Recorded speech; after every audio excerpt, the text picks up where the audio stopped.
안녕하세요. 대단히 반갑습니다. 땅끝 아이들의 엄마 이민아 변호사. 이혼, 아들의 죽음, 암, 실명, 위기, 시련을 딛고 땅끝 아이들의 엄마로 죽도록 사랑해서 결혼한 남자와 헤어졌다, 암 선고를 받는다, 5살 아이는 특수 자폐 판정을 받는다, 실명 위기가 닥친다, 가장 사랑했던 맏아들은 25살 꽃같은 나이에 돌연사한다. 이민아 52에게 시련은 일상이었다. 첫 결혼 후 30년 세월이 흐르는 동안 웃은 날보다 가슴치며 운 날이 많았다. 그러나 이민아는 말한다. 모든 시련과 고난이 내게는 축복이었다. 미국 LA에서 변호사로 활동하는 이민아는 한국 최고의 지성으로 불리는 이어령 초대 문화부 장관의 딸이다. 제항문학 이후 흙 속에 저 바람 속에 축소지향의 일본인 등 160권이 넘는 책을 펴내며 평생을 합리적 이성에 입각한 사유 지적 작업에 매달려온 이어령 교수를 신 앞에 무릎 꿇게 한 주인공이기도 하다. 무신론자 이성주의자임을 자처하던 70대 노장이 2007년 개신교 목사에게 세례를 받게 된 결정적인 계기가 딸의 실명이었다. 미나가 어제 본 것을 내일 볼 수 있고 오늘 본 내 얼굴을 내일 또 볼 수 있게 해주신다면 제 남은 생을 주님께 바치겠나이다. 이혜령의 책 지성에서 영성으로 중에서 자식의 고난 앞에서 지성도 과학도 힘을 잃는 걸까? 기적은 과연 있는 걸까? 4년 전 버클리 대학에 다니던 맏아들 유진을 잃은 이민아는 2009년 목사 안수를 받은 뒤 미국, 아프리카, 남미, 중국 등지를 돌며 마약과 술에 빠진 청소년 구제활동에 전념하고 있다. 건강이 나빠져 잠시 한국에 들어와 있는 그를 지난 4일 한국 서울 평창동 영인문학관에서 만났다. 검은색 투피스 차림의 그녀는 고 하영조 목사의 연결식에 다녀오는 길이었다. 이민아가 한 권의 책을 건넸다. 땅끝의 아이들 시내가에 심은 나무. 고난의 시절에 내가 직접 보고 듣고 겪은 사랑의 기적, 그 여정이라고 말했다. 내 안의 사랑이 강물처럼 흐르면 어떤 고난도 이겨낼 수 있습니다. 6시간이 넘는 인터뷰 내내 이민아 변호사는 웃음을 잃지 않았다. 딸의 건강 상태를 걱정한 어머니 강인숙 교수가 제발 그만 끝내라고 말리자. 난 괜찮아요 하고 있던 말을 중간에 멈출 순 없잖아요 했다. 아들의 죽음에 대해 이야기할 때도 그녀의 모습은 평안했다. 있는 그들의 모습으로 아이들을 사랑해 주세요. 그 사랑을 아이가 강렬히 느끼게 해주세요.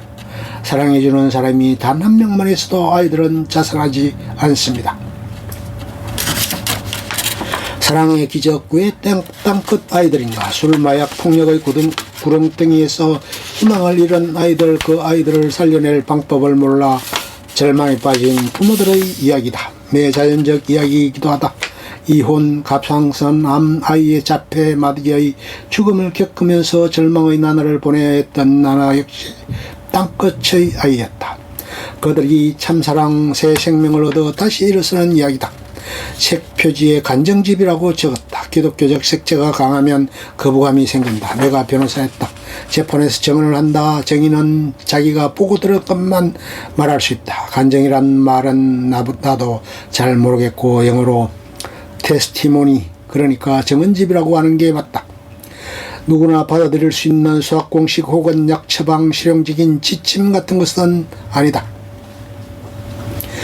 종교적인 색채가 짙은 건 사실이지만 이 책을 읽고 절망에 빠져있는 단 한 사람, 한 가정만이라도 희망을 되찾는다면 더 바랄 것이 없겠다. 얼마 전 세상을 떠난 온누리교회 하영조 목사와 인연이 깊다. 부친 이어령 교수도 하 목사에게 세례를 받았다. 갑상선 암이 재발됐던 1996년 목사님이 LA의 한 교회에 오셨다. 하나님 믿으면 복 받는다고 해서 믿었는데 암이 재발되니 내가 좀 화가 나 있는 상태였다. 그런데 설교 중에 하 목사님이 자기도 아프시다라고 하시더라. 얼마나 아프면 강 대상의 몸을 비스듬히 기댄 채 설교를 하셨다. 그렇게 아픈 지 30년이라더라. 목사도 아픈가 하면서 쳐다봤다. 그런데 그 얼굴에 평안과 평화가 깃들어 있었다. 저 사람이 믿는 하나님은 대체 어떤 존재일까 호기심이 생겼다. 자신이 갖고 있던 사랑의 에너지 그 마지막 한 방울까지 세상에 쏟아붓고 가신 분이다. 장례식 때 많이 울었겠다. 4년 전 내 아들을 유진이를 하늘나라로 보내던 날 마지막으로 울었고 그 이후로는 어떤 장례식에서도 울지 않는다. 육신의 껍데기를 벗었을 뿐 아버지의 집으로 돌아가신 건데 울 일이 아니지 않은가. 내 아들 유진이의 묘비명 Resting in his father's house, 아버지의 집에 쉬다이다. 1981년 이화여대 졸업식장에서 이민아가 아버지 이어령 교수와 함께 찍은 사진. 사랑하는 사람을 잃었는데 어떻게 울지 않나. 나니아 연대기를 쓴 영국 작가 C.S. 루이스는 바다의 파도 끝에 물이 잠깐 멈추는 순간이 우리의 인생이라고 말했다. 우리의 삶이 이 세상에서 끝나는 게 아니라는 얘기다. 맏아들을 잃은 슬픔을 달래기 위한 자기 위안으로 들린다. 지금도 내 아들이 죽은 원인을 모른다. 감기에 걸린 것 같다더니 그대로 쓰러졌고 혼수 상태에 빠졌다가 19일 만에 세상을 떠났다. 1년 동안 매일 울면서 신을 원망했다. 그렇게 원망 가득한 마음으로 유진이 또래의 비행 청소년들이 우글거리는 곳으로 가게 됐다. 떠밀리듯 그 아이들을 만났다. 신기한 것은 그 아이들을 유진이를 사랑했던 마음으로 돌보게 되더라는 것이다. 이전에도 검사 변호사로 일하면서 청소년 문제 상담 활동을 열심히 해왔지만 내 아이와 다른 아이를 가르는 벽이 내 마음에 있었다. 유진이가 죽은 뒤 그 벽이 사라진 거다. 아이들을 엄마의 사랑으로 품어주었더니 변하기 시작하더라. 술과 마약을 끊고 부모에게 돌아가더라. 30명의 아이들이 나를 마마미나라고 불렀다. 유진이가 그리워 내가 울면 아이들이 나를 안고 기도해줬다. 유진이의 죽음이 하늘의 미랄로 내 가슴에 떨어져 이기적이던 나를 세상의 어머니로 거듭나게 했다. 그렇다고 죽은 아들이 살아 돌아오지 않는다. 유진이는 죽지 않았다. 아이들을 통해 나는 매일 유진이를 만난다. 기독교에서 말하는 부활의 비밀이 그 속에 있다. 예령의 딸,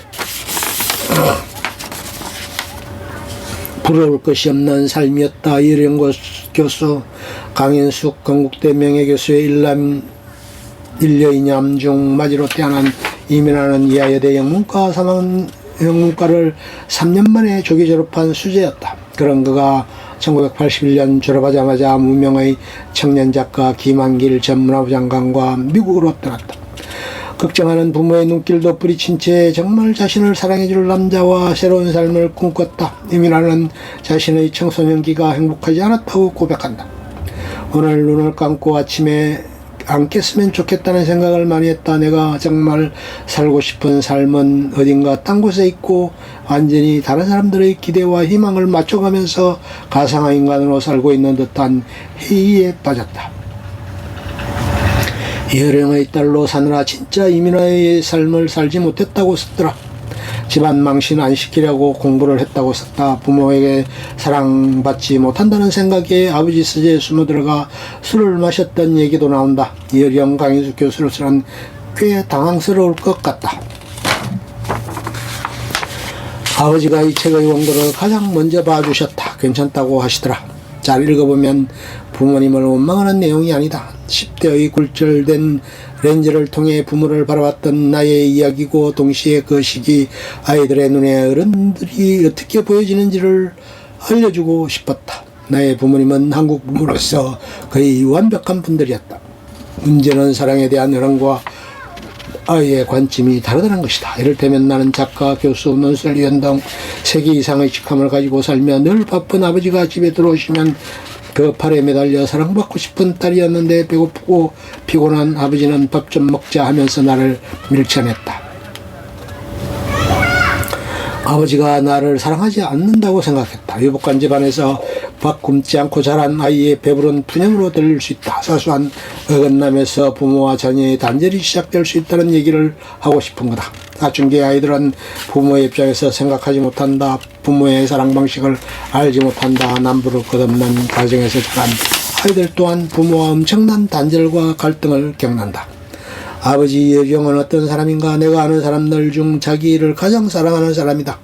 어릴 때부터 나는 아버지가 참 좋았다. 존경스러운 게 아니라 그냥 좋았다. 일에 대한 무한한 열정이 있었고 돈을 많이 벌려고 일을 하신 적이 없다. 창조, 새로운 지식을 알고 배우는 것, 가르치는 것을 즐거워하셨다. 아버지의 외모를 많이 닮았다. 둘 다 완벽주의자다. 아버지처럼 문학을 했고 글쓰기를 좋아했다. 책도 엄청나게 읽는다. 도시 하나 잘못된 문장을 견뎌내지 못했다. 어머니 강인숙 교수는 팔순을 바라보는 연세도 영인문학관 관장으로 활동한다. 엄마의 집은 언제나 질서가 있고 안전했다. 뭐든지 잘하셨고 빈틈이 없었다. 속옷은 한국 면이 최고라며 지금까지도 직접 딸의 속옷을 사서 붙이는 분이다. 아버지의 서재에서 평창동 이어령 교수의 서재에 앉아 인터뷰하는 이민아 변호사. 중학교 시절 아버지가 나락을 사랑하지 않는 것 같아 아버지의 서재에 몰래 들어가 위스키를 훔쳐 마신 적이 있다며 그녀는 활짝 웃었다.